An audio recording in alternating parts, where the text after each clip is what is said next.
Il y a des questions dans la salle. Alors, Laurent Boiteux, de Bourgogne Bâtiment Durable. Merci. J'ai été extrêmement intéressé par l'ensemble de l'intervention qui montre à quel point l'importance des frappes chirurgicales sont importantes, le diagnostic, le travail éventuellement d'éteindre l'éclairage public la nuit, enfin tous ces éléments-là qui font aller très très loin jusqu'à, on en a parlé depuis ce matin, à l'usager, son comportement et autres. Mais il y a une dimension qui me semble manquer un peu. Alors bien entendu, elle ne fait pas directement partie du sujet intrinsèquement, mais quand même elle est importante, puisque quand on voit tous les chiffres qui ont été présentés depuis ce matin, on se rend compte qu'il y a 2 fois plus de bâtiments à chauffer, il y a de plus en plus de surface à chauffer. Alors si on fait 2 fois plus de surface qui consomme 2 fois moins, à la fin on a toujours la même chose quelque part. Donc j'ai envie de parler de l'effet de levier qu'on peut trouver aussi en travaillant avec des outils comme les SCOT, les PLUI, ou tous ces éléments-là, donc à une échelle plus vaste pour essayer de trouver un équilibrage pour moins construire. Peut-être faire attention à ces effets de lotissement qui, dans certaines communes, obligent à avoir 2 fois plus d'éclairage public, pour exemple, 2 fois plus d'entretien et autres, alors que le cœur du bourg est souvent en désaffectation complète. Enfin, ce travail de lien entre l'autre échelle qui est l'échelle urbaine et puis ce travail de frappe chirurgicale très importante par bâtiment. Comment est-ce qu'on peut aborder cet élément-là pour bien compléter tout le travail mené sur l'ampoule et sur le chauffage, quoi. Alors, était-ce une question ou une remarque? Une remarque plutôt. Je peux apporter, moi je vais apporter ma vision à moi, parce que donc chez Amorce, je suis plutôt sur les réseaux de chaleur. Et c'est vrai que là, je rejoins un peu, c'est une bonne idée, je pense. C'est vrai que les documents d'urbanisme, les outils d'urbanisme, je pense aujourd'hui sont peu utilisés. Ils ont été grenélisables, on va dire, avec le Grenelle de l'environnement, mais ils sont pas très grenélisés justement. Et donc moi je l'ai plutôt regardé côté réseau de chaleur encore une fois, mais effectivement je pense que il y a du travail à faire avec ces outils d'urbanisme qui peuvent apporter peut-être un peu en tout cas des leviers d'action pour peut-être freiner des choses ou favoriser d'autres choses, mais voilà, effectivement, il y a peut-être du travail à faire. Voilà, donc effectivement un contexte d'augmentation globale de la consommation d'énergie. Donc ça c'est un enjeu qui ne vaut évidemment pas que pour les collectivités, mais d'où la logique de sobriété à côté de l'efficacité, et puis nécessité d'avoir une approche transversale. Là, je rappelais la diversité des postes, enfin des grands domaines d'action qu'on peut identifier, mais également la nécessité de passer à cette échelle urbaine. On en a eu, à mon sens, une petite amorce ce matin avec l'exemple d'actions telles que Éco-Village Avenir. Voilà, il y a encore beaucoup de choses à faire. Voilà, tout ça sont autant d'éléments à verser, à mon sens, dans le débat national. Est-ce que vous vouliez apporter une précision? Non? Très bien. Une autre question?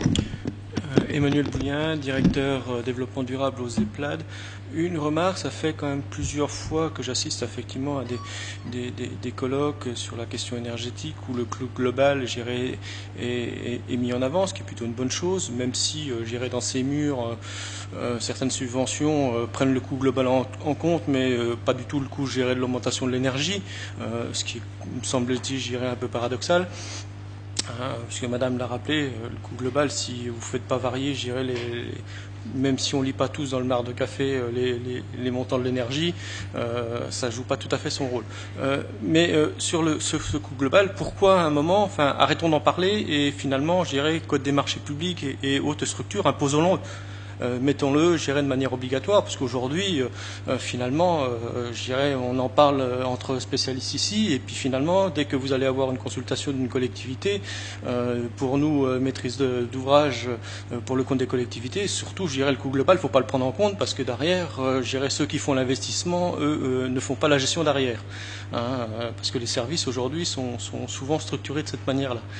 Donc nous, on nous demande de faire des investissements qui sont le moins chers possible, et pas du tout d'intégrer cette dimension de coût global. Donc allons plus loin, arrêtons d'en parler et puis imposons-le à travers un certain nombre de réglementations et entre autres, je pense que le code des marchés publics pour les collectivités serait peut-être pas une mauvaise chose. Deuxième chose sur l'éclairage, moi c'est un sujet que je porte sur les zones d'activité parce que je suis membre d'une autre association nationale depuis 15 ans. Sauf qu'on se heurte en permanence, excusez-moi, je dirais à des notions théoriques de sécurité, où les gens nous disent oui, mais attendez, si vous éclairez pas, ça va pas aller, quoi. Ça va. Et là où je rejoins effectivement les chiffres qui sont donnés, nous on a mis des chartes d'éclairage il y a plus de 15 ans sur certaines zones industrielles, on réduit par 2, voire plus, je dirais, la consommation d'énergie et contrairement à ce qu'on annonce, on n'a pas plus d'insécurité qu'on en avait, je dirais, sur d'autres zones ou sur la même zone avant. Donc c'est toujours un moment, je dirais, un cap à franchir, je dirais, une culture à modifier et force est de constater que ça avance effectivement pas bien vite sur ces domaines, je dirais, de l'éclairage, où aujourd'hui, on le voit bien, c'est un budget conséquent, alors que toutes les technologies sont là, finalement, pour les réduire, quoi. Voilà. Très bien. Donc, j'imagine que certains des points que vous abordez vont être en partie éclairés par l'intervention de Myriam Normand. Alors sur ce hiatus entre les services, l'exemple de la ville de Besançon est à mon avis assez parlant. Il conviendra au cours de cette journée de réfléchir à la possibilité de généraliser et de reproduire ce type de démarche, puisqu'avec la ville de Besançon, on a quand même une volonté politique et des moyens constants. Élargissement donc sur une vision plus globale, développement durable. Je me permets de recentrer quand même le thème de la journée. Aujourd'hui, on va parler exclusivement de patrimoine. C'est vrai que l'éclairage est un autre poste important de dépenses et donc d'économie potentielle qui peut ensuite, dans une vision transversale, alimenter un plan d'action. La réglementation sur l'éclairage, sur le patrimoine, rentre en œuvre au 1er juillet et aujourd'hui elle est quasiment pas connue. D'ailleurs, l'État lance une grande campagne, je dirais, d'information sur ce sujet-là. Donc l'éclairage, au-delà des candélabres qu'on peut avoir, je dirais, dans des zones, sur le patrimoine bâti est aussi important. Et la réglementation, d'ailleurs, change au 1er juillet de cette année avec des efforts conséquents qui sont demandés, mais je ne suis pas sûr qu'elle soit très très connue aujourd'hui par l'ensemble des acteurs. Peut-être public, mais en tout cas privé, je mettrais beaucoup de bémol. Donc nécessité d'acculturation, voilà, de progression aussi sur le thème que vous évoquiez sur la représentation de qu'est-ce qui peut composer une garantie en termes de sécurité. Bon, là, à mon sens, c'est un problème d'acculturation et sur l'importance de l'éclairage, je crois que personne le nie ici dans cette salle. Est-ce que Myriam Normand voulait répondre? Peut-être vous allez répondre par votre présentation. Voilà.